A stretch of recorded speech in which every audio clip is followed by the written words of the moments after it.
말씀 나누도록 하겠습니다. 기도하겠습니다. 주님, 오늘 또 우리가 주님의 말씀 앞에 나왔습니다. 주님, 주님을 보고 주님의 음성을 듣고 주님 앞에 헌신할 수 있는 그러한 여정이 될 수 있도록, 그러한 시간이 될 수 있도록 주님 축복하여 주시옵소서. 주님 말씀하시고 주님께 믿음으로 아멘으로 화답하는 은혜의 시간 될 수 있도록 주님 인도하여 주옵소서. 예수님 이름으로 기도드렸습니다. 아멘. 제가 오늘 여러분과 나눌 말씀은 요한복음입니다. 요한복음 14장 6절입니다. 여러분 잘 아시는 말씀일 것이고, 제가 가끔씩 이 말씀을 제목으로, 이 말씀을 주제로 말씀을 나눈 적도 있습니다. 오늘 조금 다른 각도로 접근해야 되지 않을까 생각을 하면서 주님께서 이 말씀을 주셨는데, 주님 주신 대로 한번 나눠보겠습니다. 요한복음 14장 6절입니다. 말씀의 제목은 제가 주님 가신 길이라고, 처음에는 예수의 길이라고 이렇게 제목을 붙여놨는데 좀 바꿔서 같은 의미입니다. 똑같은 의미인데 주님 가신 길이라는 주제로 주님이 깨닫게 하시고 보이신 부분을 여러분과 함께 나누기를 원합니다. 요한복음 14장 6절 말씀은 이렇게 기록되어 있습니다. 예수께서 이르시되 내가 곧 길이요 진리요 생명이니 나로 말미암지 않고는 아버지께로 올 자가 없느니라. 여러분, 이 말씀이 진리입니다. 그렇죠? 이 말씀이 믿어지시나요? 여러분, 이 말씀이 진리고 이 말씀이 믿어지신다면 여러분의 삶 속에 방금 제가 읽어드렸던 그 말씀처럼 여러분이 지금 살아가는 이 땅에서 삶을 살아가는 그 하루하루의 여정이 하나님 아버지께 나아가고 있는 여정이 되고 있으신가요? 그러한 삶을 살아가고 계신가요? 우리가 오늘 이 질문 앞에서 우리 자신을 한번 점검해, 우리는 답은 지금 주님 가신 길 이래갖고 제가 표현을 하는 주님이 어디로 가셨냐, 주님이 가신 길이 무엇이냐, 그 길의 끝에는 목적지가 어디냐, 이게 분명히 나와 있는데 말씀 속에서 분명히 나와 있습니다. 그래서 여러분이 오늘 제가 무엇을 나누든 그 다 기억 못 하시고 오직 한 가지, 예수님을 통해서 내가 하나님 아버지께로 가는구나, 하나님 아버지 앞에 내가 궁극적으로 도달하게 되고 거기서 하나님 아버지를 배울 수 있겠구나 라는 것만 인식하셔도 저는 만족스러울 것 같습니다.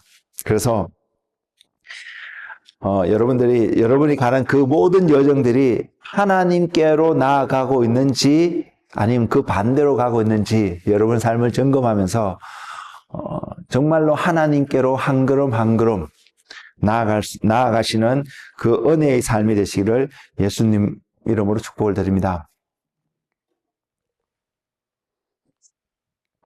지금까지요, 교회가 예수님이 가신 길이라 그러면 가장 보편적으로 받아들이고 나누었던 한 개념이, 한 정의가 십자가의 길입니다. 십자가의 길로 이해를 했습니다. 근데 이 십자가의 길은요, 조금 설명하기 전에 먼저 여러분이 이 개념을 좀 알기를 원하는데, 십자가의 길, 십자가를 바라본다면 한 가지 분명한 사실을 제가 여러분에게 말씀드릴 수 있는데, 이 십자가가 없었다면, 이 길을 주님이 가시지 않았다면 우리와 하나님이 결코 연합될 수 없었다라는 사실입니다.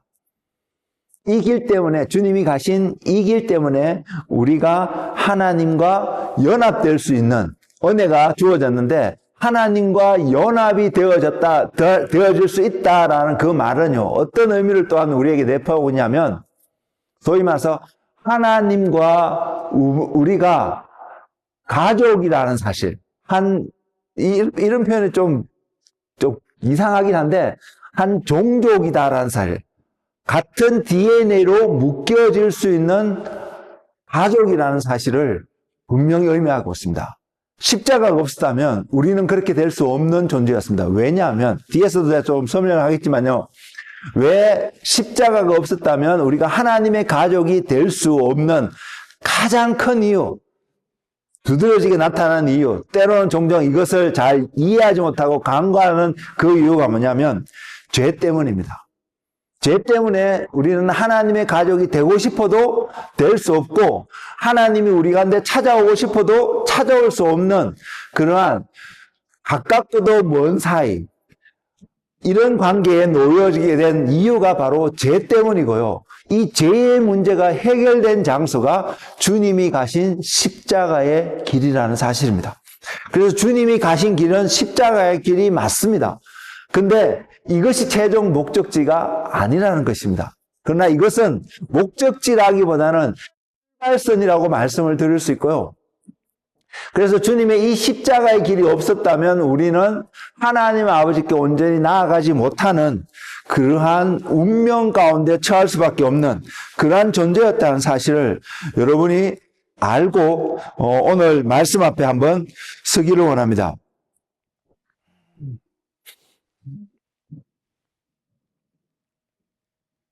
그래서 주님이 오늘 요한복음 14에서도 표현하고 있듯이 결과적으로 저와 여러분이 최종적으로 도착해야 할 곳이 하나님 아버지거든요. 그래서 제가 종종 이걸 표현하면서 이것을 그곳에 이런 표현을 어떤 그 단어 자체가 장소적인 의미로 우리에게 다가오기는 합니다만은 장소도 아닙니다. 물론 그곳이란 그곳은 하나님의 나라를 뜻하기도 하고요. 그러나 그 하나님의 나라가 장소적인 측면에서만 우리에게 다가오는 것이 아닙니다.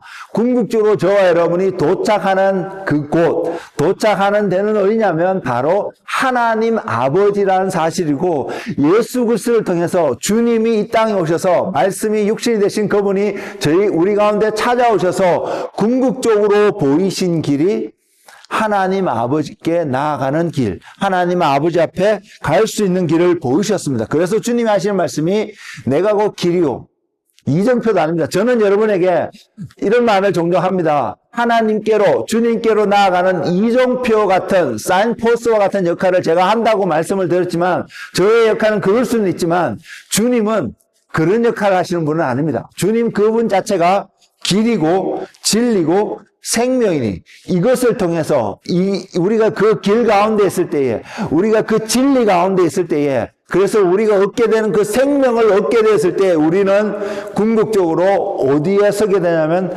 하나님 아버지 앞에 서게 되고, 우리가 길과 진리와 생명 되신 예수 그리스도를 통해서 하나님 아버지 앞에 선다는 그 사실 자체는 하나님이 우리 안에, 하나님의 안에 우리가 온전히 있는 완벽한 모습, 그것을 말로 하기는 어렵습니다. 그럼에도 불구하고 완벽한 그 어떤 하나님과 우리의 관계 속에서 발견하는 우리의 모습이 분명히 있을 것입니다. 그리고 우리가 천국에 가게 된다면 그곳에서 경험하고 발견하는 것은 바로 그 모습의 완전한 모습이 우리 삶 속에 나타날 것이라는 사실입니다. 그래서 저와 여러분은 그 모습을 바라보고 소망하고 오늘 또 이 땅에서 살아갈 수 있는 은혜가 있기를 소망합니다. 예수님이 육신으로 우리 가운데 오셨는데 그 예수님의 삶을 통하여서 우리에게 전하는 한 메시지가, 육신을 입은 자가, 썩어질 수밖에 없는 그 육체를 입고 살아가는 자가 어떻게 썩지 않고 영원하신 하나님 아버지 앞에 나아갈 수 있는지를 보이시기 위해서 말씀이 육신이 돼서 우리에게 오셨다라는 것입니다. 결국 주님이 우리에게 찾아오신 것은 단순히 우리의 죄를 용서하고 우리의 죄를 해결하기 위해서뿐만 아니라 이러한 과정을 통해서 우리를 하나님 앞에 세우기 위해서 오셨다라는 사실을 여러분 분명히 기억하는 은혜가 여러분한테 충만하기를 원합니다. 기억하십시오. 나는 내가 지금 무엇을 말을 하든 무슨 삶을 살든 내가 얼마만큼 진리 가운데 있든 관계없이 궁극적으로 나는 하나님 앞에 서게 될 것이고, 그 하나님 앞에 섰을 때에 내가 예수 그리스도라는 길을 통하여서, 예수 그리스도라는 진리를 통해서, 예수 그리스도를 통해서 생명을 얻는 그 과정을 통해서 하나님 앞에 선 한 사람이 되어진다면, 우리는 천국이라는 하나님의 나라라는 그 나라에서 영원토록 하나님과 기쁨의 관계를 누릴 수 있겠지만, 그 반대의 모습으로 하나님 앞에 서게 된다면 지옥이라는 심판의 자리에 분명히 서게 될 것입니다. 이것은 진리입니다.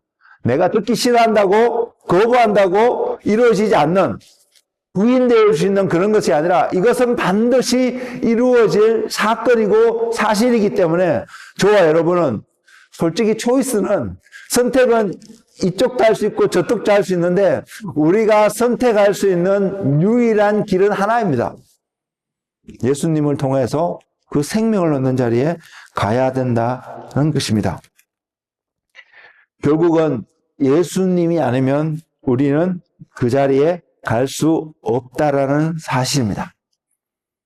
제가 십자가를 앞에 분에 잠시 이야기하면서, 십자가는 우리가 하나님과 연합할 수 있는 첫 단추인 것을 말씀을 드렸는데, 그 십자가가 필요한 이유가 죄 때문이라고 했습니다.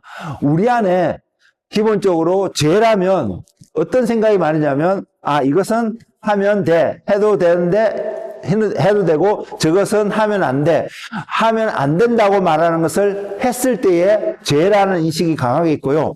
또 그 죄라는 것을 바라보면 이것은 옳지 않은 것이야 라는 생각이 많이 있습니다. 맞습니다. 죄라는 형태 속에는, 모습 속에는 옳지 않음이 분명히 들어있습니다.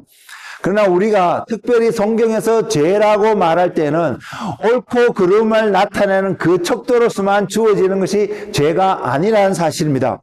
죄는 저와 여러분이 궁극적으로 죄 가운데 있는 우리의 모습을 발견한다면 우리의 삶 자체가 어두움으로 덮여 있다는 사실입니다. 그 말은 무엇이 옳은지 그른지도 분별도 안 되고요. 내 눈앞에 무엇이 있는지, 내가 지금 가는 길이 어디로 가는지, 이 길로 가면 내가 멸망에 낭떠러지로 떨어지고 있는지 아니면 안전한 길로 걸어가고 있는지를 모르게끔 하는 상태가 죄 가운데 있다는 사실입니다. 그래서 이 문제가 해결되지 않으면요, 이 죄의 문제가 해결되지 않으면 우리의 마음 깊숙한 곳에서 나는 하나님께 가고 싶어, 하나님께 가서 하나님이 나에게 약속하신, 또는 하나님이 준비해 놓으신 놀라운 축복들이 있거든요. 성경을 통해서도 얼마든지 그 축복들을 발견할 수 있는데, 그런 축복을 누리고 싶어, 얻고 싶어, 아무리 발부둥 쳐도요, 저와 여러분이 죄 가운데 있다면 결코 그 길을 발견하지 못할 것입니다. 이유는 하나입니다. 어둡기 때문에. 이것이 죄 가운데 놓여 있는 상태라는 것입니다.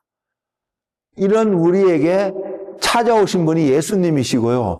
그 예수님이 그냥 와서 너의 죄를 내가 제거할 거야, 이래서 십자가를 단순히 지신 것이 아니라, 그렇게 오셔서 십자가라는 과정을 통해서 우리에게 빛을 비춰주셨다는 거죠.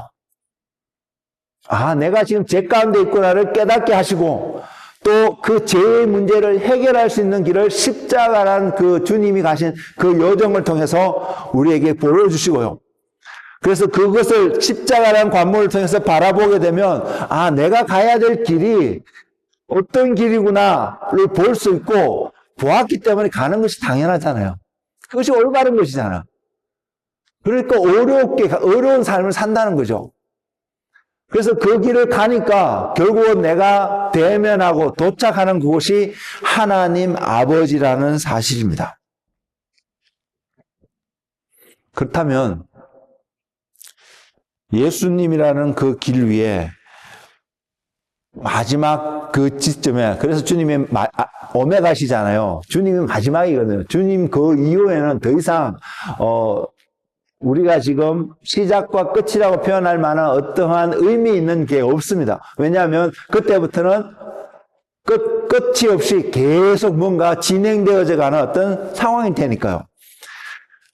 주님의 그 끝 속에서 우리가 하나님 아버지를 대면하게 될 텐데, 하나님 아버지를 만나게 될 텐데, 하나님 아버지 앞에 왜 도달할 수밖에 없는지, 아니면 우리가 그곳에 도달해야 되는지를 여러분 알고 계시나요? 하나님 아버지를 여러 가지 모습으로 우리가 설명할 수 있는데, 그분을 가장 잘 나타내는 한 단어가 있다면 그분은 생명이시기 때문에. 그분은 생명이시기 때문에.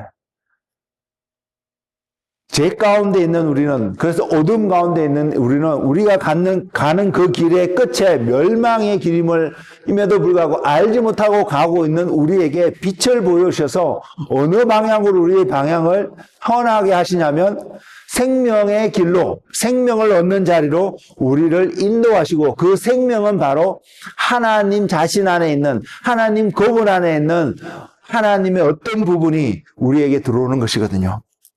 그래서 창세기 2장 7절에 보면 하나님이 이렇게 표현하고 있습니다. 여호와 하나님이 땅의 흙으로 사람을 지으시고 생기를 그 코에 불어넣으시니 사람이 생명이 되니라. 영어로 living soul이라는 표현을 하고 있거든요. 왜? 하나님이 그 코에 생기를 불어넣으시니까. 하나님의 영을 불어넣으시니까. 하나님의 계획은 하나님의 형상으로 사람을 만드시는 것인데, 그래서 흙으로 사람의 외적인 모양을 만드셨거든요. 하나님의 형상이라고 말하는 것을 우리가 이해할 수 있는 단어로 표현할 수 있는 모습들 몇 가지가 있는데요. 제가 그것을 조금 전에 말씀드렸듯이 하나님의 형상이라고 말하는 그곳에 반드시 생명이 있거든요. 그래서 아담이 흙으로 만들어졌을 때에 거기서 아담이 생명이 될 수 있었던 이유는 바로 하나님의 형상인 하나님의 생기가 그곳 가운데 들어갔기 때문에, 하나님이 불어넣으셨기 때문에요. 그 말은 하나님이 아담 안에서 함께 살아가고 계시다는 것을 증거하는 한 표현인 것입니다. 성경에 또 다른 이 부분이 있습니다. 에스겔서 37장에 보면 에스겔이 환상 가운데 마른 뼈들이 가득한 골짜기로 데려감을 당합니다. 그곳에서 하나님이 에스겔에게 질문하기를, 이 뼈들이 살겠느냐? 마른 뼈라고 그러죠. 생기가 하나도 없고 살아있지 않는 뼈들이에요. 그러니까 에스겔이 하나님께 대답하기를, 주님 당신이 아십니다. 하나님만이 아십니다라고 고백하니까 하나님이 에스겔에게 명령합니다. 생기에게 명령하여서, 대언하여서, 이 뼈들에게 대언하여서 생기가 불어서 이 뼈들이 살아나게 하라고. 그 말씀이 에스겔서 37장 5절에 있는데 이렇게 기록하고 있습니다. 주 여호와께서 이 뼈들에게 이같이 말씀하시기를, 내가 생기를 너희에게 들어가게 하리니 너희가 살아나리라. 또 9절 10절에 보면 이렇게 표현합니다. 또 내게 이르시되, 인자야 너는 생기를 향하여 대언하라. 생기에게 대언하여 이르기를, 주 여호와께서 이같이 말씀하시기를, 생기야 사방에서부터 와서 이 죽음을 당한 자에게 붙어서 살아나게 하라 하셨다 하라. 이에 내가 그 명령대로 대언하였더니 생기가 그들에게 들어가매 그들이 곧 살아나서 일어났으는데 극히 큰 군대더라. 여기서 주목해야 할 하나는요, 하나님이 저와 여러분을 죽음 가운데서 건지시고 살리셨는데, 하나님의 영을 우리에게 불어넣으셔서 우리를 새 생명을 가진 존재로 살리셨는데, 사는 것으로 끝난 것이 아니라는 사실입니다.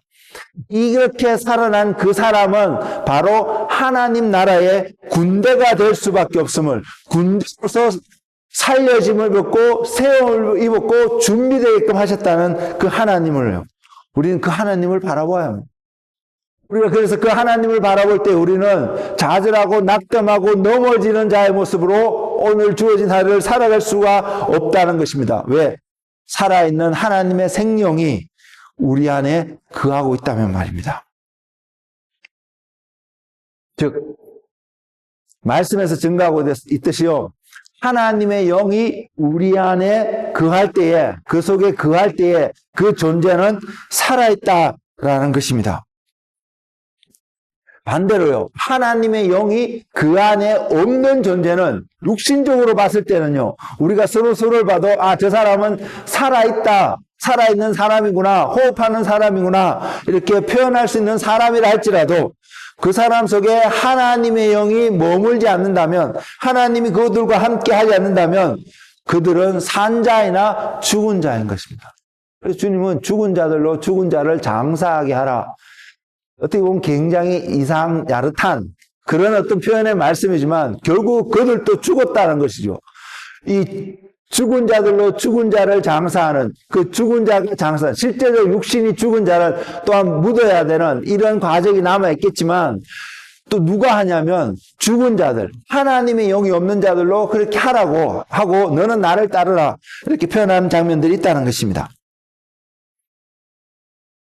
그래서 하나님은 저와 여러분에게 또한 세상 모든 사람들에게 하나님의 생명을 주기를 원하시고 그것을 나누어 주시기 위해서 그리스도를 이 땅에 보내셨고 그 그리스도를 십자가라는 과정을 통과하게끔 하셨다는 사실입니다. 그래서 저와 여러분이 기억하는 것은 이 생명을 얻는 길은 오직 예수 그리스도밖에 없다는 것을요. 제가 종종 이것을 강조하는 것 같은데 너무나도 잘 알고 있는 것 같습니다. 우리가 아는 것 같습니다. 모른다고 말하지 않습니다. 그런데도 강조할 수밖에 없는 이유는 제 자신도 그렇다는 것을 보거든요. 뭘 보냐면 이 길 아니면 안 돼? 이 길 아니면 다른 길로도 갈 수 있지 않을까? 이런 유혹들이 오는 것을 보거든요. 세상에서 돌아가고 있는 세상에서 들려오는 많은 이야기를 듣고만 있다가 보면요.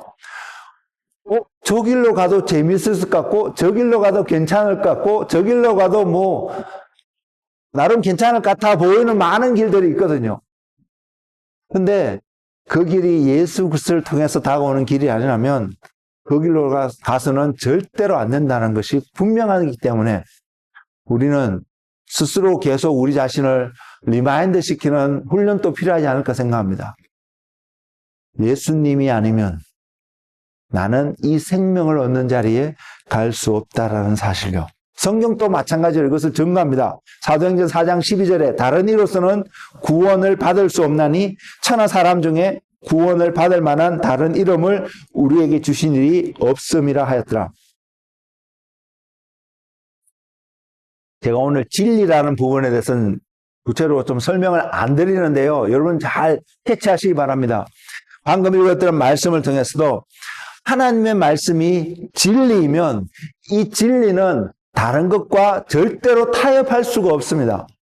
말 그대로 우리의 속된 말로 뭐 아니면 도라는 사실입니다.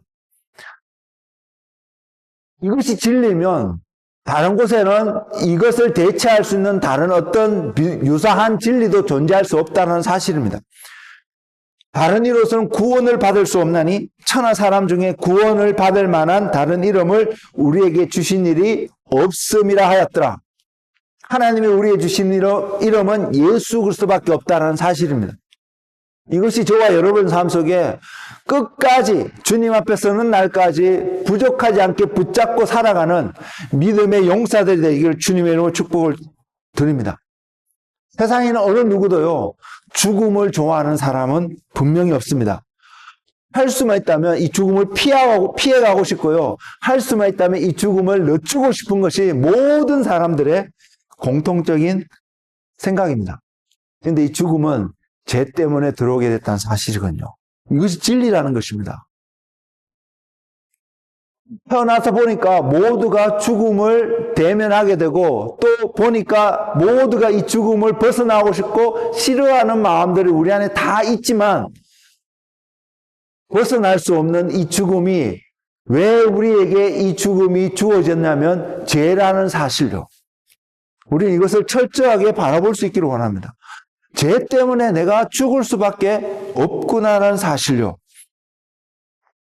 지난주에도 이 죄에 대해서 간략하게 설명을 드렸지만 오늘은 제가 여러분에게 이 죄는 어둠이라고 표현을 드리고 있지만 이 죄는 이 죄로 말미암아 우리가 어두운 가운데 있기 때문에 결국 우리의 삶이 어떤 모습으로 나타날 수밖에 없냐면 불순종하는 모습이 될 수밖에 없다는 것입니다.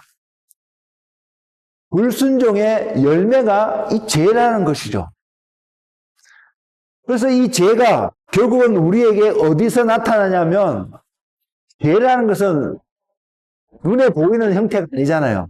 우리가 만질 수 있는 것도 아니고요. 느낄 수 있는 어떤 형태가 아니거든요. 그래서 이것은 영에 속한 어떤 개념이라고 말씀드릴 수 있는 이 죄가 불순종이라는 결과를 낳게 되니까 그 영향력이 어디에 미치냐면 이 육신 가운데 직접적으로 영향을 미치고 있다는 사실입니다. 영과 육의 이런 관계가 있다는. 지난주에 제가 그래서 선악과를 따먹는 그 과정을 설명을 드렸던 거와 마찬가지로요.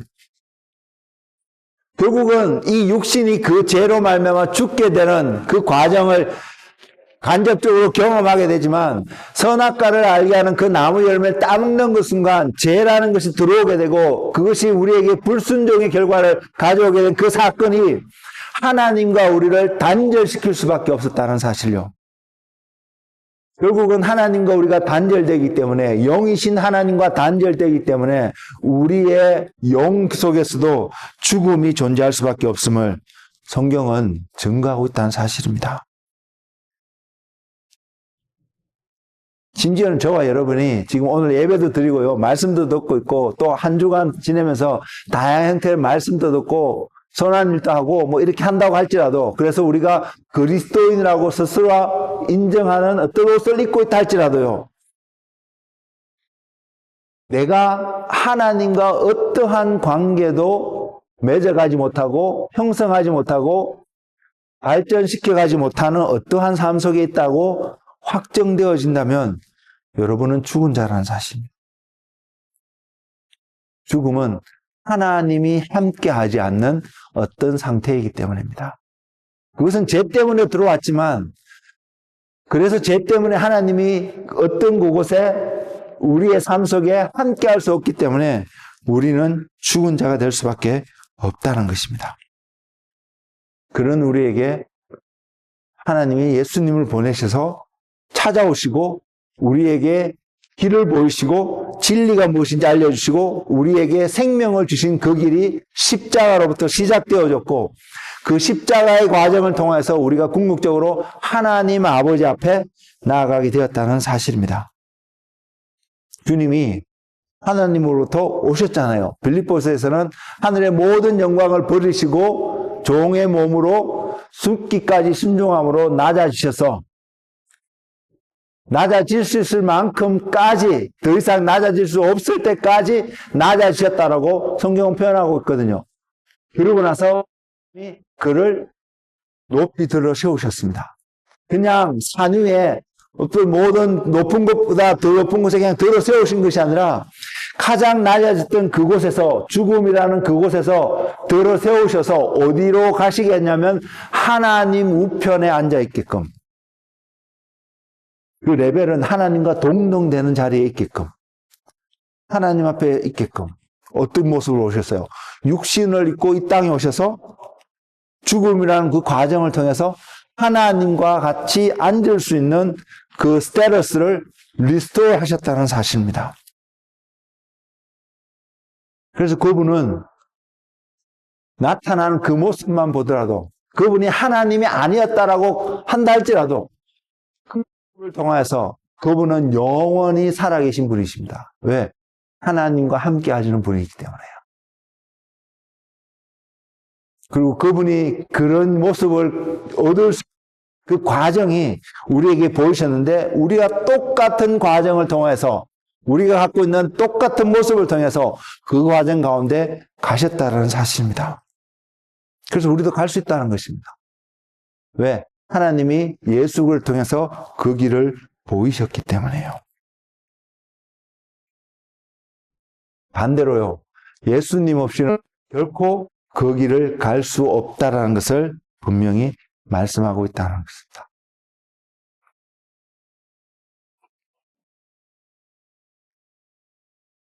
이제는 육신 가운데 사는 저와 여러분이 하나님이 이루신 그 계획을 보고, 왜 예수님을 통해서 이루는 계획이 있잖아요. 그래서 보이는 부분이 분명히 있잖아요. 그 계획을 보고 예수님이 걸어가신 그 길을 따라서 우리도 온전히 한 걸음 한 걸음 걸어갈 때에 우리가 도달한 것이 바로 예수님이 계신 하나님 우편에 예수님이 계신 것처럼 우리도 예수님 우편에 좌우에 함께 있을 수 있게 되었다는 사실입니다. 우리는 아직 육신을 입고 이 땅에 살아가고 있기 때문에 그것을 향해서 가는 여정 가운데 있습니다. 그래서 우리는 그 자리에 갈 수 있다는 것입니다. 우리가 그것을 바라보고 살아가는 그리스도인이 되기를 주님의 이름으로 축복을 드립니다.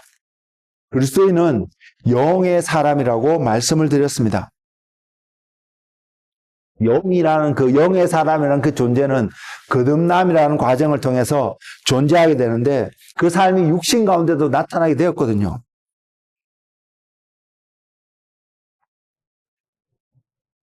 근데요, 우리가 소망하는 하나님의 나라, 그 하나님 나라에서는 사람의 모습이 육신을 입고 살아가든 영의 모습으로 살아가든 그 모습 자체는 크게 중요하지 않을 것입니다. 근데 이 땅 가운데 육신 가운데서 살아가고 있는 저와 여러분의 삶 속에서는요, 무엇이 이루어지냐면 이 육신 속에서도 하나님의 나라가 이루어지는데, 그래서 주님이 하나님의 뜻이 하늘에서 이루어진 같이 땅에서도 이루어지게끔 해달라고 기도하라고 하셨잖아요. 그 땅은 여러 가지 의미가 될 수 있지만 저와 여러분의 삶이 될 수 있거든요. 이 땅이라고 표현될 이 삶 속에 하나님의 뜻이 이루어지는 것, 그것이 바로 하나님의 나라가 세워지는 것이기 때문에요. 그래서 우리는 이 육신 가운데 살아가면서 영의 사람으로서 육신 가운데 하나님의 나라가 온전히 세워지는 그 자리에 우리 자신을 처소복종시키며 살아갈 이유가 있다는 사실입니다.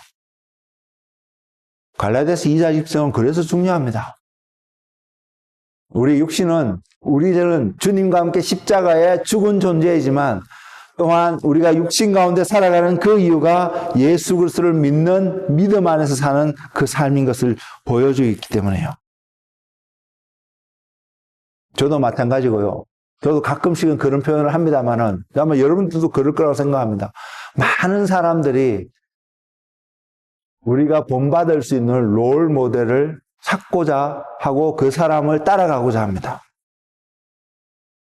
우리가요, 예수님을 따라가는 것이 맞다라고 인정하면서도 우리 내면 속에 한 곳에서는 예수님 말고 어떤 한 사람, 그래서 내가 그 사람을 바라보고 그 사람을 따라갈 수 있는 한 사람이 있었으면 좋겠다는 마음이 우리의 마음속에 있습니다. 가끔씩 때로는 하나님이 그런 사람을 우리에게 붙여주기도 하십니다. 그렇지만 저와 여러분의 궁극적인 롤 모델은 예수 그리스도이십니다. 우리 안에는 예수님이 하나님이라는 개념 때문에 어떻게 그분이 우리의 롤 모델이 될 수 있을까? 이런 생각을 해서 약간 부정적으로 바라보는 경향이 우리에게 나타나지만 이것은 사단이 주는 생각입니다. 왜? 예수님은 이 땅에 오셔갖고요, 하나님으로 오신 것이 아니라 완전한 사람으로, 저와 여러분과 똑같은 사람으로 오셔서 우리가 겪는 똑같은 감정의 모든 것들을 경험하고 아시는 분이시고요. 우리가 겪는 고통이나 이런 모든 것들 또 아시는 분이시고요. 부끄러움을 당하셨지만 개의치 않으시고, 왜? 우리를 사랑하셨기 때문에 견뎌내셨다는 것입니다. 육신을 입고요. 죄로 인해서, 우리의 죄로 인해서 그것을 다 짊어지실 때에 그 죄 때문에 하나님과 단절되어지는 그 극악의 극도의 고통을 그것을 견뎌내셔서 어떻게 해요? 하나님으로? 아니요. 육신을 입은 한 사람으로서요. 그것을 하나님 때문에, 하나님을 향한 헌신과 사랑 때문에, 우리를 향한 사랑 때문에, 사랑이라는 그 이름으로 그것을 견뎌내셔서 이기셔서 하나님 우편에 앉게 되셨다는 것을 성경은 보여주고 있거든요. 그래서 우리는 갈 수 있다는 것입니다. 그리고 우리는 가야 합니다. 그것이 맞는 길이기 때문에, 바른 길이기 때문에요. 그것이 옳은 길이기 때문에요. 그래서 저와 여러분은 항상 주님을 바라볼 수 있는 은혜가 있기를 원합니다. 주님을 향한 우리의 시선이 떼어지는, 놓쳐지는 이런 불행한 일들이 요만큼도 생기지 않는 그런 은혜 가운데 살아가는 저와 여러분의 삶이 되기를 주님의 이름으로 축복을 드립니다. 기억하십시오. 내가 기쁠 때나 슬플 때나 즐거울 때나 외로울 때나 행복할 때나 불행하다고 느낄 때나 우리가 늘 바라봐야 될 대상은 예수 그리스도라는 사실을요.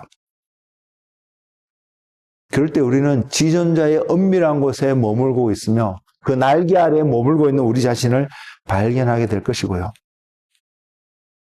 이런 은혜를 경험하면 경험할수록 저와 여러분은 하나님을 사랑할 수밖에 없을 것입니다. 이 고백을 들을 수밖에 없을 것입니다. 하나님이 안 계셨다면, 하나님이 아니었다면, 그리고 내 삶 속에 무엇이 일어나도 나는 나의 가장 최우선의 선택은 바로 하나님, 예수 그리스도 당신입니다. 라는 고백을 들을 수밖에 없을 것입니다. 우리는 이런 고백을 하는 한 사람 한 사람 되기를 소망합니다. 이런 고백하는 그 삶이 우리로 하여금 하나님, 보이지 않는 하나님을 육신 가운데서 드러내는 삶이 아닐까요?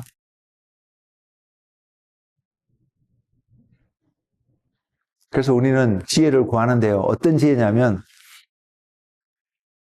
영이신 하나님의 모습이 이 육체 가운데 어떻게 드러날 수 있는지 그 지혜를 구하는 그 지혜가 우리에게 필요하다는 것입니다. 이것이 하늘로부터 주어지지 않으면 결코 우리의 삶 속에 나타나지 않습니다. 그렇기 때문에 이것은 은혜이고요.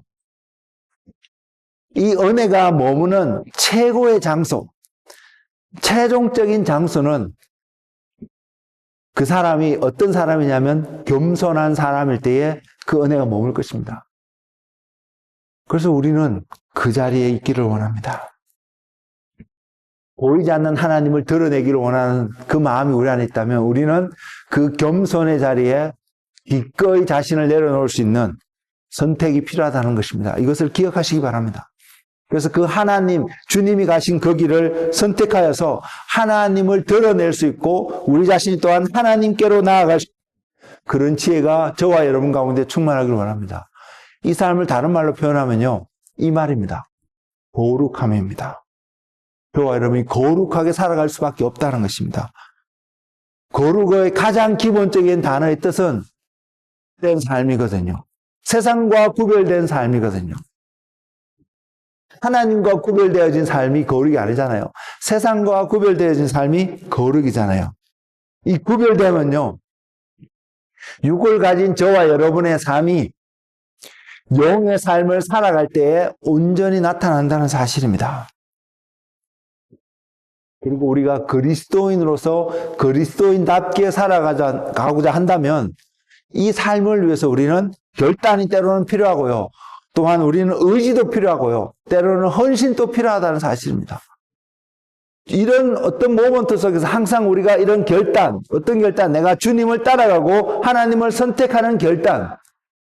그래서 좀 주저앉고 싶고 뒤로 빠지고 싶고 게을러지고 싶어한 그런 유혹 속에서도 의지를 들여서 나아갈 수 있는, 왜? 예수님 때문에. 그리고 하나님 앞에 저는 연약하지만 할 수 없지만 나와 함께 하시는 예수 그리스도로 말미암아, 나와 함께 하시는 성령님으로 말미암아 나는 오늘 또 내게 능력 주시는 자 안에서 내가 모든 것을 할 수 있습니다 하고 고백하며 헌신하는 자리에 나아가시는 한 분 한 분 되시기를 소망합니다. 이 거룩한 삶을 살아가는, 이런 헌신의 삶을 살아가는, 이런 의지적인 삶을 살아가는, 이런 결단의 삶을 살아가는 중요한 키워드가 믿음입니다. 이 믿음은 확실하게 저와 여러분이 이 믿음의 모습 속에서 하루하루를 살아갈 때 우리는 확실하게 세상으로부터 구별되어진 한 사람의 삶으로서 우뚝 서게 될 것입니다. 왜? 세상은 이 믿음을 무시하거든요. 세상은 이 믿음대로 살면 안 된다고 말하거든요. 세상의 어떤 사람도, 어떤 시스템도 이 믿음대로 사는 것을 권장하고 인도하고 이야기하고 있지 않거든요. 그래서 우리가 믿음대로 살아가는 우리의 삶은 세상에서 구별되어진 거룩한 삶이 되어질 수밖에 없다는 것입니다. 믿음은 바라는 것들의 실상이고 보지 못하는 것의 증거라고 히브리서 기자는 분명히 이야기하고 있습니다.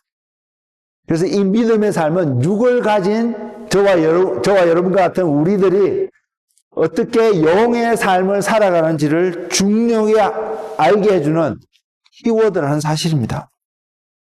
그리고 그 믿음의 한 특징은, 저와 여러분 믿음이 있다면, 믿음을 가지고 있다면 그 중에 한 중요한 특징이 히브리서 11장 6절에 있는 말씀처럼 믿음이 없이는 하나님을 기쁘시게 하지 못하나니. 우리가 무엇을 하든 그 삶이 하나님을 기쁘시게 하는 삶이 되면 그 삶은 세상과 구별되어진 거룩한 삶일 것이거든요. 하나님께 나아가는 자는 반드시 그가 계신 것과 또한 그가 자기를 찾는 자들에게 상 주시는 이심을 믿어야 할지니라. 하나님을 믿는다고 표현하는데 하나님이 계심이 부정되어진 그 한 사람의 삶이 있다면 그건 스스로 모순이잖아요. 그래서 믿음은 하나님이 계심을 인정하는 삶입니다. 믿음은 내가 살아계신 하나님 앞에서 오늘 또 어떻게 살아가고 있는지를 하나님 앞에서 점검받는 삶이 믿음의 삶입니다. 우리가 하나님 나라에 들어가게 되면 지금이라도 육신의 생명이 끝나서 하나님이 다스리는 그 나라 속에 들어가면 우리는 이 믿음 때문에 별로 고민하는 것은 아닙니다. 그 나라에도 분명히 믿음이 역사할 것입니다. 그러나 우리가 생각하는 이 땅에서 바라보고 소망하는 모습과 같은 믿음의 역사나 또한 믿음을 가지지 못해서 믿음을 갖기 위해서 스트러글링하고 고민하는 모습은 하나님 나라에서는 분명히 존재하지 않을 것입니다. 우리가 고민할 수밖에 없는 이유는, 이것을 고민하는 이유는 우리가 육신 가운데 살아가고 있기 때문이에요. 그래서 고민할 수밖에 없지만 그 고민이 우리를 건강하게 하고 그 고민이 우리를 생명 가운데 이끌게 될 것이라는 사실입니다. 그래서 육신 가운데 이 땅에서 살아가는 그리스도인들에게 믿음을 가볍게 여길 수가 없다는 것입니다. 물론 하나님 나라에서는 이 믿음이 프랙티스 되어지는 것보다 더 나타나는 삶의 패턴의 어떤 방식은 사랑일 것입니다. 그래서 고린도전서 13장 13절에도 믿음, 소망, 사랑 이 세 가지는 항상 있을 것인데 항상 있다고 말하잖아요. 그 중에 제일은 사랑이라. 하나님 나라가 이루어진 나라 속에서 가장 많이 광범위하게 우리가 프랙티스 되어지는 삶의 패턴이 사랑이라고 이해하면 될 것 같습니다. 그래서 우리는 이 땅에서도 사랑을 하는 자가 되기를 원합니다. 주님이 말씀하시잖아요. 너희가 서로 사랑하면, 제자들에게 말씀하셨습니다. 너희가 서로 사랑하면 세상이 너희가 나의 제자인 것을 알 것이라고. 하나님을 사랑하는 것이 첫 번째고 또 하나는 내 이웃을 내 몸과 같이 사랑하는 것이 두 번째라고 주님이 또한 말씀하셨지 않습니까? 이 사랑은요, 믿음이 없으면 사랑할 수가 없습니다. 여러분이 사랑해야 되는 어떤 대상이 여러분 앞에 있다면 그 사람에 대한 믿음이 없으면 여러분 그 믿음이 어떤 모습이든 그 믿음이 없으면 그 사람을 사랑할 수가 없습니다. 제일은 사랑이라고 표현되어 있지만 믿음 없는 자는 사랑할 수 없고요. 사랑을 가지고 있는 사람이면 그 사랑을 하고자 하는 그 대상에 대한 믿음이 반드시 있을 수밖에 없다는 모습입니다. 하나님을 사랑하는 사람이 하나님을 향하여서 믿지 않고는 할 수 없고요. 이웃을 사랑하는 그 사람이 그 이웃에 대한 신뢰와 믿음의 모습으로 나타나지 않는 이상 이웃을 사랑할 수가 없다는 것입니다. 그것이 하나님이 저와 여러분에게 요구하는 삶이라는 것입니다. 근데 이 믿음의 출발점이요, 우리에게 있는 것이 아니라 하나님께 있다는 것을 성경이 보여주고 있습니다. 우리에게 있으면 내가 좋아하는 사람은 믿을 수 있고 내가 좋아하는 사람을만 사랑할 수 있는데 우리에게 있지 않기 때문에요. 때로는 내가 싫어하는 사람도 사랑해야 된다는 거죠. 그 말은 뭐냐면 내가 신뢰하지 못하는 사람도 신뢰할 수 있는 자리에도 갈 수 있어야 된다는 거죠. 왜? 그 믿음의 근거가 하나님께 있기 때문에. 사람에게 있으면 여러분이 저를 신뢰했어도 믿었어도 안 되고요. 그리고 마찬가지입니다. 사람은 그러한 존재입니다. 근데 하나님께 있으면 하나님 때문에 여러분이 저를 신뢰할 수 있고 저도 여러분을 신뢰하는 자리에 가야 된다는 것이죠. 그것이 사랑이거든요. 근데 그 믿음이 하나님께 있다는 것은 믿음이 하나님의 말씀으로 말미암다고 성경은 분명히 이야기하고 있잖아요. 그래서 로마서 10장 17절입니다. 그러므로 믿음은 들음에서 나며 들음은 그리스도의 말씀으로 말미암았느니라. 왜? 이 말은 그 믿음의 출발점이 하나님이라는 거죠. 하나님이 없으면 저와 여러분 믿음을 가질 수가 없다는 것이죠. 믿음이 없으면 또한 하나님의 존재를 알 수도 없고요. 그래서 이것을 기억하는 겁니다. 하나님이 계시지 않았다면 나는 이 땅에서 정말로 아무것도 아니구나라는 사실을요. 그리고요, 마태복음 4장 4절에 또는 신명기서에도 그렇게 표현하고 있는데 주님이 이런 표현을 하시잖아요. 사람이 떡으로만 살 것이 아니요 하나님의 입, 여호와 입에서 나오는 모든 말씀으로 살아갈 것이라. 주님이 언제 이 말씀을 선포하셨는데요? 가장 배고플 때. 그 말은 뭐냐면 그 육신이 가장 연약하고 나약했다고 표현할 수 있는 그러한 배고픔의 상태에 있을 때에 주님이 선포하신 것이 내가 지금 음식이 필요하고 음식을 먹어야겠지만 그래서 내 육체가 살아날 수 있겠지만 그거보다도 더 중요한 것이 하나님의 말씀으로 내가 믿음 가운데 서는 것이 중요하다는 것을 선포하는 말씀이 마태복음 4장 4절의 말씀입니다. 마귀에게 선포한 말씀입니다.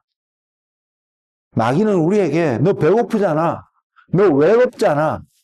너 뭐 하잖아. 해서 세상 사람들 하는 방식으로 뭔가를 하게끔 자꾸 유혹하고 하거든요. 한 번쯤 하고 두 번쯤 하는 것이 아무 문제가 되지 않을 수 있습니다. 죄가 아닐 수도 있습니다. 물론 죄인 어떤 행위들도 있겠지만 어떤 하는 행위들 죄가 아닐 수도 있다는 거죠. 근데 그 행위들의 결과가 저와 여러분 하여금 하나님부터 멀어지게 하고 있는 과정으로 자꾸 가게 된다면 내가 하나님부터 멀어지고 있다는 것을 느껴진다면 우리는 그것을 그만두는 것이 맞는 것이잖아요. 그 기준이 되는 것이 마태복음 4장 4절입니다. 가장 연약하고 가장 나약하게 느껴지는 누가 봐도 심지어는 배고프기 때문에요. 훔쳐서라도 먹더라도 물론 훔친 것 자체가 죄가 되고 정죄받을 만한 일이지만 배고파서 훔쳤기 때문에 사람들로부터 동정도 받을 수 있는 상황이잖아요. 그래서 용서받기 쉬울 수도 있는 상황이거든요. 그럴지라도 하나님이 우리에게 요구하시는 기본 태도는 말씀이, 믿음이 우선시 되어지는 삶이라는 것을요. 우리 그러고 살아가고 있나요? 이 정도는 할 수 있어. 얼마든지 할 수 있습니다. 죄가 아닐 수도 있습니다. 근데 그것들이 하나님보다 앞서는 선택의 길로 그것을 통해서 우리가 하나님으로부터 멀어지는 어떤 모습이 되어진다면 이것은 저와 여러분을 죄에 빠지는 어두움 가운데 빠지게 하는 올무가 된다는 사실을 우리는 알고 살아가고 있나요? 이런 상황 속에서도 우리가 죄 짓지 않고 또는 죄 가운데 빠지지 않고 의로움 가운데 빛 가운데 걸어갈 수 있는 중요한 한 태도가 믿음의 삶인데 말씀 가운데 믿음으로 살아가는 삶인데 그렇게 할 수 있는 중요한 태도가 주님의 음성을 듣는 자리에 나아가는 것입니다. 기록된 말씀을 주님이 읽음으로써 살아갈 수 있다고 표현한 게 아니잖아요. 여호와의 입에서 나오는 말씀으로 살아갈 것이라고. 이 당시에 주님이 이것을 선포할 때에 그때 적어도 주님에게 육신 가운데 살아가는 주님에게 또한 당시의 이스라엘 백성들에게 구약이라는 기록되어진 성경이 있었다는 말입니다. 근데 하나님이 주님을 통해서 알려주신 한 가지 길은 여호와의 입에서 나오는 모든 말씀으로 살아가는 것이 사람의 삶의 가장 기본된 원칙이고 원리라는 것을요. 그래서 오늘날 우리 언어로 표현을 다시 바꾸면 주의 음성을 듣는 삶이라는 것이죠. 듣고 싶은데 안 들린다고 말할 수 있습니다. 저도 마찬가지거든요. 항상 들었으면 좋겠는데 그게 잘 안 될 때도 많이 있거든요. 그럼에도 불구하고요. 들리지 않는다고 포기하는 것이 아니라요. 그럼에도 불구하고 그 자리에 가는 것입니다. 왜? 하나님은 살아계시기 때문에. 하나님이 살아계시다는 건 진리잖아요. 그리고 저와 여러분이 그 진리를 믿는다면, 믿음 가운데 있다면 하나님이 계신 것과 그 하나님이 살아계시다는 거잖아요. 믿는다면 그 자리에 있는 것이거든요. 살아계시기 때문에 우리에게 말씀하십니다. 물론 그 형태는, 그 통로는 다양하겠지만 하나님은 오늘 또 말씀하십니다. 그 음성을 듣는 자리에 우리는 나아가야 합니다. 그럴 때 우리는 믿음으로 주님이 가신 그 길을 바라보고 어두움이라는 곳에 살고 있다 할지라도 육신 가운데 있다 할지라도 육신의 연약함 속에 있다 할지라도 우리는 영의 사람으로서 하나님과 동행하는 빛 가운데 살아가는 삶을 살아갈 수 있기 때문에 이것이 원리입니다. 원칙입니다. 이것을 여러분의 삶 속에서 세우시고요. 여러분 가정 속에서도 세우시고 여러분이 영향을 끼칠 수 있는 모든 작은 사회 속에서도 이 원칙을 세워가시는 결단하시고 의지를 들으시고 헌신하시는 한 분 한 분 되시기를 예수님의 이름으로 축복을 드립니다. 그러니까 예수님이 육신을 입고 그 삶을 사시니까 이런 고백을, 이런 말씀을 제자들과 주변 사람들에게 하셨습니다. 그 말씀이 어떤 말씀이냐면 요한복음 5장 19절입니다. 그러므로 예수께서 그들에게 이르시되 내가 진실로 진실로 너희에게 이르노니 아들이 아버지께서 하시는 일을 보지 않고는 아무것도 스스로 할 수 없나니 아버지께서 행하신 그것을 아들도 그와 같이 행하느니라. 원칙이 그거잖아요. 육신을 입고 이 땅에 오신 예수님의 삶의 한 원칙이 하나님이 무엇을 말씀하시는지, 하나님 아버지가 무엇을 하시는지를 항상 발견하고 알기를 원했다는 그 태도를 보이고 있잖아요. 그리고 그대로 그와 같이 행하느니라. 하나님이 하시는 일을 보아야 된다는 것이고요. 그리고 그분이 하는 일을 우리도 따라가야 되는 것이 이 원리입니다. 원칙입니다. 그러기 위해 우리가 해야 될 것은 한 가지입니다. 그분 앞에 머무는 거예요. 그분이 행한 일을 볼 수 있는 자리에 우리가 가는 것을. 이것이 말씀에 순종하는 삶의 모습입니다. 그리고 이것을 가장 효과적으로 할 수 있는 삶의 한 패턴이 기도의 삶입니다. 그래서 제가 여러분에게 골방을 만드시라고. 골방이라는 것도 기도의 한 모습인데 기도의 삶을 여러분 삶 속에 세워가십시오. 하나님 제가 이걸 원해요. 하나님 이거 채워주세요. 이런 차원의 기도가 아니고요. 하나님 앞에 머무는 차원의, 내가 하나님 앞에 있는 차원의 기도 가운데 나아가십시오. 그러면 주의 음성이 들릴 것입니다. 물론 그 시간에 그 모먼트에 내가 원하는 필요한 것들을 기도도 하시게 될 것입니다. 그러나 하나님이 보이시고 하나님이 말씀하시는 것을 들을 수 있는 그 시간을 여러분의 삶 속에서 이유 불문하고 만드십시오. 그리고 그것에 결단하시고 의지를 들이시고 헌신하시는 한 분 한 분 되시길 바랍니다. 결단과 의지와 헌신은 이 육신 가운데서 나타나는 삶입니다. 근데 이것이 이 삶을 통해서 영의 사람의 삶을 살아가도록 우리를 이끈다는 사실입니다. 주님도 육신 가운데 사셨던 주님도요. 기도를 하시기 위해서 종종 한적한 곳으로 가시고요. 제자들을 먼저 보내시고 산에 올라가서 기도하시기도 하셨습니다. 하나님과 함께하는 시간을 주님이 가지셨다는 것입니다. 어떤 주님이요? 그분은 십자가에서 죽는 그 순간을 제외하고는 그분은 하나님과 영원토록 떨어진 적이 없는 분이십니다. 그분이 육신을 얻고 이 땅에 오셨을 때 시간을 내셔서 하나님 앞에 머무르시는 시간들을 가지셨다는 것입니다. 주님도 그래 하셨다면 우리는 당연히 그래야 되지 않을까요? 우리가 그런 일에 헌신하고 주님 앞에 나아가는, 주님을 따라가시는 한 분 한 분, 주님의 제자가 되시기를 예수님의 이름으로 축복을 드립니다. 여러분, 자녀들이요, 내가 이것을 가르쳐주고 내가 이것을 말하지도 않았고 내가 이것을 훈련시키지 않았는데 부모인 아버지와 어머니의 모습을 자연스럽게 따라가는 삶인 것을 여러분 보고 계시나요? 예를 들어서 뭐 걸음걸이라든지 말투라든지 또 내 삶 속에 나타나는 좋은 습관이든 나쁜 습관이든 종종 나쁜 습관들이 더 쉽게 눈에 잘 띄긴 하는데요. 이러한 습관들이 우리의 자녀들 속에서 자연스럽게 나타나는 걸 알고 계시나요?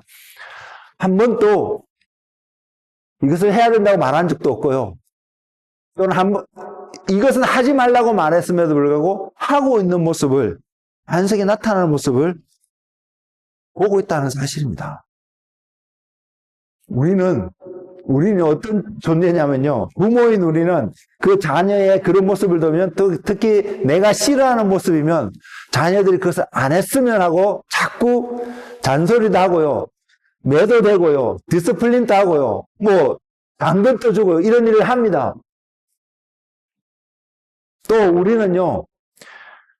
다른 사람이 잘못하고 있는 것을 본다면 너무나 쉽게 그 사람 잘못했다고 지적해 주기도 하고, 때로는 사랑으로 하기도 하고요. 때로는 나쁜 마음에서도 하기도 하고요. 한데 또 이런 것을 하는 사람입니다. 그런데 제3자는 차지해 두고요. 내 자녀가 내가 싫어하는 어떤 행위를 벗어나기를 원한다면 가장 먼저 그것을 실천해야 될, 헌신하고 결단하고 의지를 들여야 될 존재는 누구냐면 나 자신이라는 사실입니다. 여러분 자신이라는 사실입니다. 여러분이 공부하는 모습을 보이지 않는데 자녀가 공부하는 걸 기대한다면 굉장히 힘들 것입니다. 여러분이 성실하게 어떤 살아가는 삶의 모습을 보이지 않는데 나의 자녀가 성실하게 살아가기를 기대한다면 굉장히 힘들 것입니다. 그렇게 하는 사람도 있습니다. 그래서 성경은 부모와 자녀의 관계를 지속적으로 이야기해요. 물론 그것만 이야기하고 있지는 않습니다. 예를 들어서 골로새서 3장 20절에서 21절 말씀을 보면 자녀들아 모든 일에 부모에게 순종하라. 이는 주 안에서 기쁘게 하는 것이니라. 아비들아 너희 자녀를 노엽게 하지 말지니 낙심할까 함이라. 어떤 결과가 있을 것 같아서 이렇게 하지 말라고 표현한 것 같지만 이것은 부모와 자녀의 관계를 이야기하는 말씀입니다. 이런 관계에 있으라는 것이요. 부모와의 관계. 자녀 입장에서는 부모에게 이런 관계, 부모의 입장에서는 자녀와 이런 관계 속에서 살아가야 된다는 것을, 이런 관계를 만들어 가라는 것을 성경은 우리에게 권면하고 있습니다. 가정은 하나님 나라를 경험할 수 있는 가장 작은 단위의 공동체라고 믿습니다. 여러분의 가정 안에서 하나님이 계심을 믿는 믿음의 모습을 보이지 않는다면, 여러분의 가정 안에서 하나님이 주인이 되신 모습을 보이지 않는다면 여러분의 자녀들은 하나님을 믿고 따라가기가 굉장히 힘든 여건 속에서 살아간다는 사실을 우린 기억했으면 좋겠습니다. 여러분이 하나님 말씀 앞에서 순종하는 믿음의 모습을 보이지 않으면 자녀들 또한 하나님을 믿고 순종하는 자리에 가기에 힘들다는 사실을 여러분 기억했으면 좋겠습니다. 믿음의 그 순종의 행위는요, 궁극적으로 어떤 모습이냐면 내가 원하는 내 뜻대로 살아가는 삶의 모습이 아닌 것입니다. 그래서 순종이라고 표현하면 꼭 뭐라 그럴까, 약간 누군가에게 의존적인 어떤 모습으로 이 사람은 뭔가 스스로가 결정하지 못하고 끌려가는 듯한 뉘앙스로 우리에게 다가오기도 하거든요. 근데 성경에서 말하는 그 믿음의 행위로 달려오는 그 순종의 모습은 분명히 하나님께 의존적인 모습이지만 가장 긍정적이고 가장 능동적으로 이 땅에서의 삶을 살아가는 삶의 방법입니다. 저는 저희 삶도 마찬가지지만 여러분 삶에도 이러한 삶의 모습들이 계속 연습되어지는, 훈련되어지는 그런 믿음의 삶을 살아가기를 소망합니다. 오늘날 세상에서 사람들에게 던지는 메시지는요, 단순하게 표현하면 이것입니다. 내가 원하는 것은 무엇이든지 될 수 있고 내가 원하는 것은 무엇이든지 가질 수 있다고. 기본적으로 이건 긍정적이고 맞는 태도입니다. 그래야만 우리가 목적을 정해놓고 달려가고 성취하는 과정까지 갈 수 있을 테니까요. 그런데 여기서 더 나아가서 한 예로서 이런 이야기를 합니다. 내가 원하면 너의 성별을 정할 수 있어. 이것이 세상이 오늘날 던지고 있는 메시지입니다. 물론 이 메시지가 오늘날만 일어나는 메시지는 분명히 아니겠지만 과거에도 있었던 메시지겠지만 마귀는 우리에게 이런 메시지를 더 추가해서 던지고 있습니다. 이것이 학교라든지 어떤 사회기관이라든지 가정 바깥에서만 일어나는 것이 아닙니다. 그곳에서만 들려오는 메시지가 아니고요. 부모인 사람들이 자기 자녀들에게 동일하게 이러한 메시지를 던져주고 있다는 사실입니다. 옳고 그름이 없어지는 세대에 우리가 살고 있다는 사실입니다. 여러분 가정 속에 무엇이 옳은 것이고 무엇이 그른 것이라고 말하면서 지켜가고 있으신가요? 하나님의 나라는 의의 나라라고 표현하고 있잖아요. 사랑으로 충만한 나라이긴 하지만 사랑을 연습하고 훈련하고 나누는 그것으로 충만한 나라이지만 하나님의 나라는 의의 나라는 것입니다. 단순히 말해서 올바름이 행해지는 나라라는 것이죠. 우리의 가정이 이런 하나님의 나라를 나타내는 작은 모형이라면 여러분은 여러분의 가정 속에서 어떠한 올바름이 나타나고 있습니까? 어떠한 올바름을 세워가고 있습니까? 이것은 두와 돈의 문제가 아니라요. 우리의 삶의 기준이 하나님일 때는 올바른 것이 되고 하나님이 아닐 때는 잘못된 어두움이 된다는 사실을 세워가고 있냐는 질문입니다. 아담은 그렇게 생각할 줄 모릅니다. 내가 하나님 대신 이 땅을 다스리게 되었는데 하나님처럼 옳고 그름을 분별해서 내가 다스리면 좋지 않을까 이런 생각에서 자신을 타협하면서 선악과를 따먹었을지도 모릅니다. 근데 하나님은 그것이 옳지 않다고 말했거든요. 왜? 그 선악을 알게 한 나무의 열매는 기억하십시오. 제가 반복해서 이 말씀을 드리는 이유는 이 선악을 알게 하는 나무의 열매는 하나님의 존재를 우리 삶 속에서 제해버리고 내가 원하는 대로 내 삶을 살아가겠다라는 선택과 헌신과 결정과 선포를 나타내는 표현이거든요. 만일 여러분 가정 속에서 이것이 용납되어지고 허용되어진다면 여러분 가정은 잘못된 여정으로 머지않아서 암흑 속에서 살아가는 가정이 될 수 있다는 사실입니다. 주님만이 하나님만이 빛이기 때문에요. 그 하나님이 세워질 때에 우리가 하는 것들이 올바른 것이 되는 것입니다. 그 하나님이 높여 드러날 때에 모두가 그 하나님을 따라갈 때에 모두가 행복해질 수 있다는 사실입니다. 기억하길 원합니다. 하나님이 없다면 나는 어둠 가운데 살 수밖에 없고 나의 자녀들이 나의 가족들이 하나님 없는 삶을 살아간다면 그들이 어두움 가운데 살아갈 수밖에 없고 그 어두움의 끝은 멸망이 될 수밖에 없다는 사실을요. 그래서 우리가 그리스도인이라면 내가 속한 가정부터 공동체가 하나님을 세워가는 하나님이 계심을 나타내는 그게 믿음의 삶이잖아요. 그것을 살아가니까 세상과 구별되어질 수밖에 없고요. 세상과 구별되었으니까 그 사람이 거룩할 수밖에 없고요. 거룩한 그 사람의 궁극적인 삶이 하나님 앞에 설 수밖에 없고 그 하나님께서 그 사람에게 생명을 주실 수밖에 없습니다. 그리고 그 모든 과정들이 그리스도 없이 가능한가요? 우리 안에는 그런 능력이 없습니다. 그래서 그리스도가 없으면 할 수가 없습니다. 그래서 우리는 오늘도 주님이 여전히 필요한 사람들입니다. 주님의 빛이 저와 여러분에게 비춰지지 않으면 오늘도 우리가 그 삶을 살아가고 싶어도 살아갈 수가 없습니다. 그래서 저는 여러분의 권면하기를 주님의 빛이 비춰질 수 있는 그 자리에 여러분 자신을 자꾸 드릴 수 있는 그 자리에 나아가시는 그것을 헌신하고 결단하고 의지를 들이시는 그런 지혜가 여러분 삶 속에 충만하기를 주님의 이름으로 축복하며 기도합니다.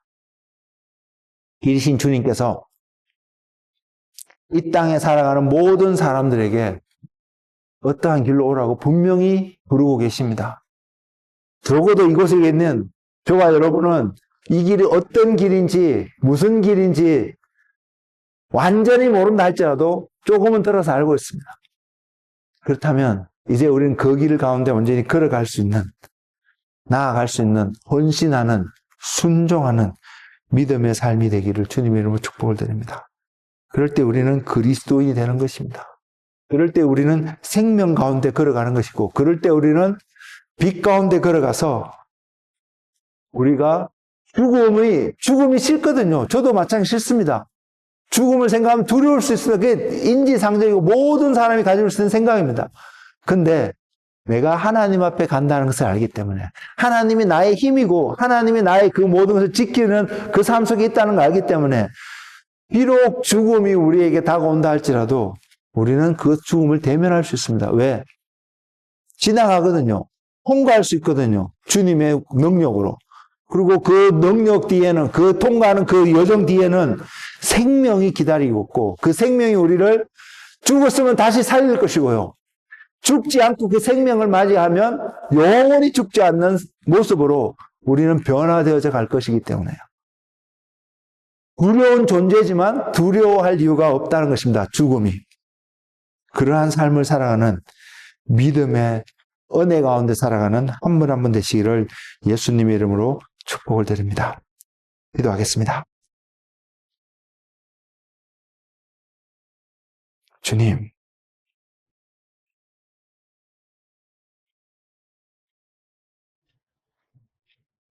우리의 이 여정 끝에서 우리는 하나님 앞에 설 수밖에 없음을 깨닫게 하여 주시고,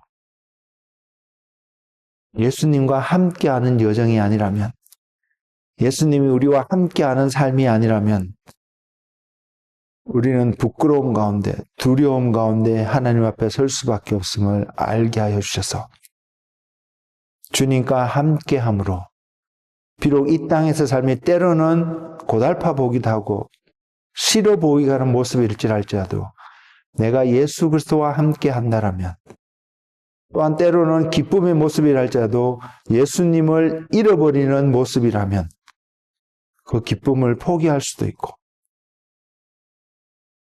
그렇게 해서 끝까지 주님과 함께 걸어가기를 결단하고 헌신하고 의지를 드리는 믿음의 사람들이 될 수 있도록 주님 우리에게 함께하여 주옵소서.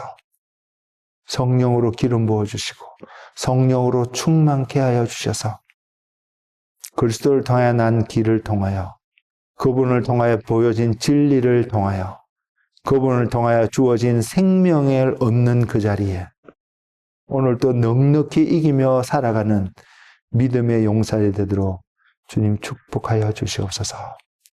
예수님 이름으로 기도드렸습니다. 아멘.